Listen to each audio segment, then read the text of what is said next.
Hello दोस्तों, आज हम अनबॉक्सिंग और रिव्यू करने वाले हैं नए Xiaomi Pad 8 का। Xiaomi Pad 8 11 इंच की स्क्रीन साइज के साथ आने वाला नोट टेकिंग टैबलेट है, जो इस बार 30 से 40 हजार की प्राइस रेंज में लॉन्च किया गया है। प्राइस थोड़ी बढ़ गई है, पर उसी हिसाब से स्पेसिफिकेशंस भी बेहतर हुए हैं। इस टैबलेट के हाईलाइटेड फीचर्स की अगर हम बात करें तो 144 हर्ट्ज का smooth display, Snapdragon 8s Gen 4 processor, 8 या 12 GB रैम का ऑप्शन और 9200 mAh की बैटरी इसके कुछ नोटिसेबल फीचर्स हैं। इस टैबलेट का बेस्ट एक्सेसरीज वाला वीडियो मैं पहले ही चैनल पर अपलोड कर चुका हूं। आप आई बटन या डिस्क्रिप्शन में दी हुई लिंक पर जाकर उसे चेकआउट कर सकते हैं। ये टैबलेट और इसकी ऑफिशियल एक्सेसरीज फिलहाल फ्लिपकार्ट पर अवेलेबल नहीं है, इसीलिए सारी अमेजॉन लिंक्स मैं आपको डिस्क्रिप्शन में दे दूंगा, तो वहां से जाकर आप करंट प्राइसिंग की जानकारी चेकआउट कर सकते हैं। इस टैबलेट पर एक डिटेल डिस्कशन करने से पहले हम इसकी अनबॉक्सिंग करके देख लेते हैं कि इसका बॉक्स कैसा है और इसमें हमें क्या मिलता है। ये रहा Xiaomi Pad 8 का बॉक्स। सामने की तरफ आपको टैबलेट की फ्रंट प्रोफाइल की तस्वीर के साथ मॉडल का नाम दिख जाएगा। बॉक्स के ऊपर और नीचे की तरफ Xiaomi Pad 8 लिखा है, राइट साइड में MI का लोगो है और लेफ्ट साइड पर प्राइसिंग, मैन्युफैक्चरिंग और बॉक्स कंटेंट्स की जानकारी आपको दिख जाएगी। पीछे की तरफ टैबलेट के कुछ बड़े फीचर्स को हाईलाइट किया गया है और यहाँ आपको कलर और स्टोरेज कैपेसिटी की जानकारी भी दिख जाएगी। यहीं पर दिए दो सील्स को कट करने के बाद आप बॉक्स की लिड को आराम से उठा सकते हैं। बॉक्स में सबसे ऊपर की तरफ पेपर की रैपिंग में Xiaomi Pad 8 ही रखा है। इसी के नीचे एक और बॉक्स है जिसमें आपको यूजर गाइड के साथ 67 वॉट का USB-A पोर्ट वाला चार्जर और एक USB-A to C केबल मिल जाएगी। इस टैबलेट का ना तो 5G वेरिएंट अवेलेबल है और ना ही आप इसमें माइक्रो SD कार्ड इंस्टॉल करके स्टोरेज को एक्सपांड कर सकते हैं, इसीलिए इसके बॉक्स में इजेक्टर पिन नहीं मिलती। प्राइसिंग की बात करें तो मैंने Xiaomi Pad 8 का बेस वेरिएंट खरीदा है, जिसमें 8 GB रैम और 128 GB स्टोरेज है। इसकी Amazon पर प्राइस है 33,999 रुपए और इस पर मुझे 2,750 रुपए का कार्ड डिस्काउंट मिला। टैबलेट के बॉक्स में स्टाइलस पेन नहीं मिलता, तो ये आपको 5,499 रुपए देकर अलग से खरीदना पड़ेगा और इस टैबलेट का नोट टेकिंग सेटअप बनाने के लिए कम से कम 37,000 रुपए खर्च करने पड़ेंगे। फिजिकल ओवरव्यू की बात करें तो सामने की तरफ 11.2 इंच का डिस्प्ले है फ्रंट फेसिंग कैमरा के साथ। लेफ्ट एज पूरी तरह से क्लीन है और राइट एज पर आपको वॉल्यूम बटन्स के साथ 2 माइक्रोफोन और फोकस पेन प्रो चार्ज करने की जगह भी दिख जाएगी। टॉप एज पर पावर बटन, 2 स्पीकर ग्रिल्स और एक माइक्रोफोन के अलावा डॉल्बी की ब्रांडिंग भी आपको दिख जाएगी। बॉटम एज पर 2 और स्पीकर्स के साथ इसका USB-C पोर्ट है। पीछे की तरफ टॉप लेफ्ट कॉर्नर में Xiaomi की ब्रांडिंग के साथ 3 पिन कनेक्टर है और टॉप राइट कॉर्नर में रियर कैमरा के साथ LED फ्लैश और कैमरा बम्प के बेस पर एक और माइक्रोफोन दिया हुआ है। डिजाइन की बात करें तो पूरी तरह मेटल और ग्लास का कंस्ट्रक्शन है और ये टैबलेट पतला भी काफी है। ये tablet Samsung S10 FE series से भी पतला है और इसीलिए काफी प्रीमियम फील होता है। गोरिल्ला ग्लास और IP रेटिंग होने की जानकारी मुझे इनकी वेबसाइट पर नहीं दिखी। कुछ थर्ड पार्टी वेबसाइट्स पर जरूर इसके बारे में लिखा गया है, फिर भी टेम्पर्ड ग्लास का एक स्क्रीन गार्ड तो आपको इस पर लगा ही लेना चाहिए। ओवरऑल डिजाइन के मामले में ये टैबलेट काफी प्रीमियम है और अपनी प्राइस को जस्टिफाई करता है। स्पेसिफिकेशंस की बात करें तो इस टैबलेट में स्नैपड्रैगन का 8s Gen 4 प्रोसेसर है और मेरे मॉडल में 8 GB रैम है। इन स्पेसिफिकेशंस के साथ इस टैबलेट में आपको परफॉर्मेंस की कमी कभी महसूस नहीं होगी। नॉर्मल एवरीडे टास्क ये टैबलेट काफी आसानी से हैंडल कर लेता है और मल्टीटास्किंग में भी कोई इशू नहीं आता। ये टैबलेट इतना कैपेबल है कि आप इसमें फुल 4K वीडियोस एडिट कर सकते हैं। टाइमलाइन को स्क्रॉल करते समय इसमें कोई लैग नहीं आता और वीडियोस काफी जल्दी एक्सपोर्ट भी हो जाते हैं। 5 मिनट का 4K वीडियो इसमें सिर्फ 3 से 4 मिनट में ही एक्सपोर्ट हो जाता है, तो नॉर्मल यूज के साथ हेवी टास्क में भी ये टैबलेट काफी अच्छा परफॉर्म करता है। गेमिंग की बात करें तो BGMI में अल्ट्रा HDR ग्राफिक्स और अल्ट्रा फ्रेम रेट तक का सपोर्ट है और हाईएस्ट सेटिंग पर भी ये टैबलेट जरा भी लैग नहीं करता। टेक्सचर्स काफी हाई क्वालिटी नजर आते हैं और गेम भी इसमें काफी स्मूथ चलता है। 8 GB रैम वाला मॉडल होने के बावजूद मुझे इसकी प्रोसेसिंग और मल्टीटास्किंग कैपेसिटी में कोई कमी नजर नहीं आई, तो मेरे हिसाब से ज्यादातर लोगों के लिए 8 GB रैम ही इसमें काफी हो जाएगी। डिस्प्ले की बात करें तो इसमें 11.2 इंच का LCD डिस्प्ले है और ये LCD डिस्प्ले भी काफी हाई क्वालिटी का है। इसकी पिक्सल डेंसिटी 345 ppi की है, जो इस सेगमेंट में सभी टैबलेट से सबसे ज्यादा है, इसीलिए पिक्चर्स इसमें काफी शार्प नजर आते हैं। कलर एक्यूरेसी भी परफेक्ट है। ओवरऑल इसमें मूवीज और वीडियोस देखने का एक्सपीरियंस कमाल का रहा। वीडियोस इसमें काफी वाइब्रेंट नजर आते हैं। iPad A16 के डिस्प्ले से तो ये बेहतर है ही और इसके कलर्स मुझे S10 FE से भी थोड़े बेहतर लगे। ये डिस्प्ले काफी ब्राइट भी है, 600 निट्स की टिपिकल ब्राइटनेस है और हाई ब्राइटनेस मोड में ये 800 निट्स तक भी चला जाता है। 144 हर्ट्ज का रिफ्रेश रेट आपको इस डिस्प्ले में मिल जाता है, लेकिन मैंने इसे मैक्स 120 हर्ट्ज तक ही जाते हुए देखा है। 120 हर्ट्ज में भी टैबलेट स्मूथ ही लगता है, लेकिन Xiaomi HyperOS के एनिमेशन स्लो होने की वजह से ये फास्ट फील नहीं होता। एस्पेक्ट रेशियो इसका iPad जैसा है और इसीलिए मूवीज न्यूज और वीडियोस देखने से ज्यादा वेब ब्राउजिंग और नोट राइटिंग के लिए ये टैबलेट परफेक्ट लगता है। स्पीकर्स की बात करें तो क्वाड स्पीकर्स का सेटअप है, ऑडियो क्वालिटी क्लियर है और बेस से भरी हुई है, लेकिन वॉल्यूम ने जरूर मुझे थोड़ा निराश किया क्योंकि इसकी आवाज 2 स्पीकर्स वाले आईपैड से भी कम है।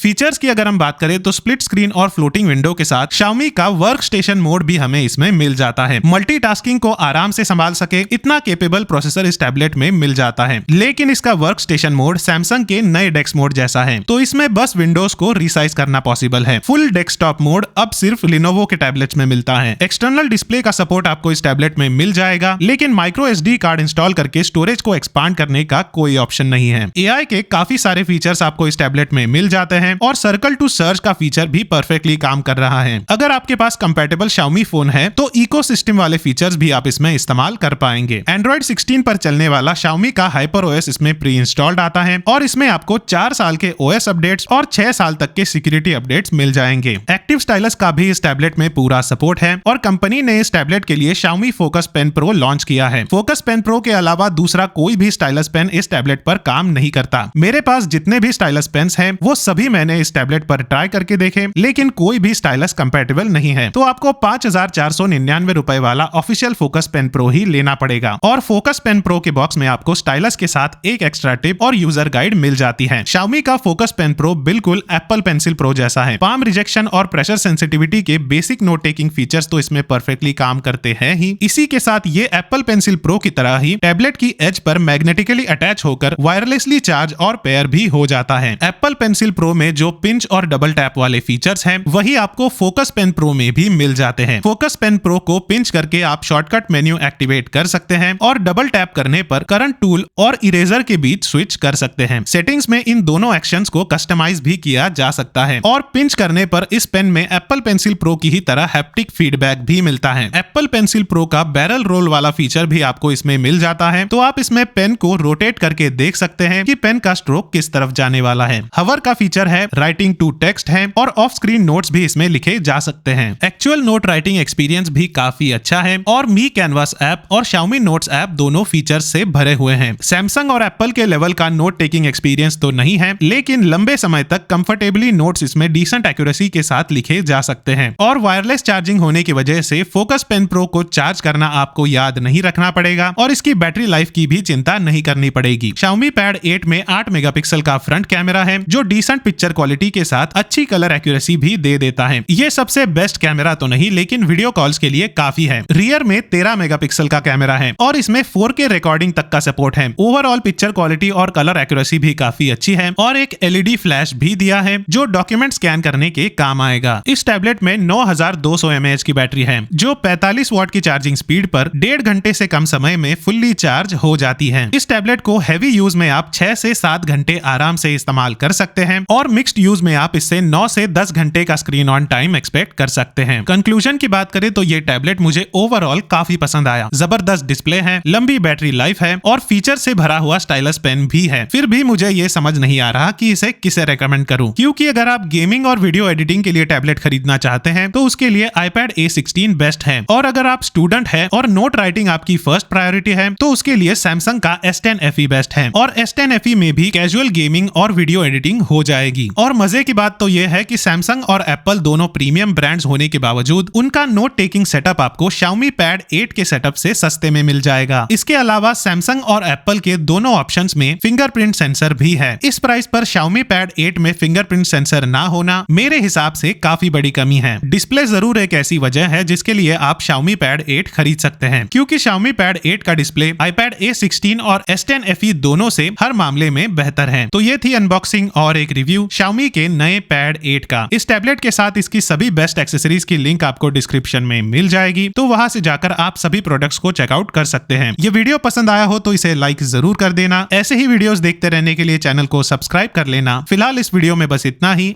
धन्यवाद।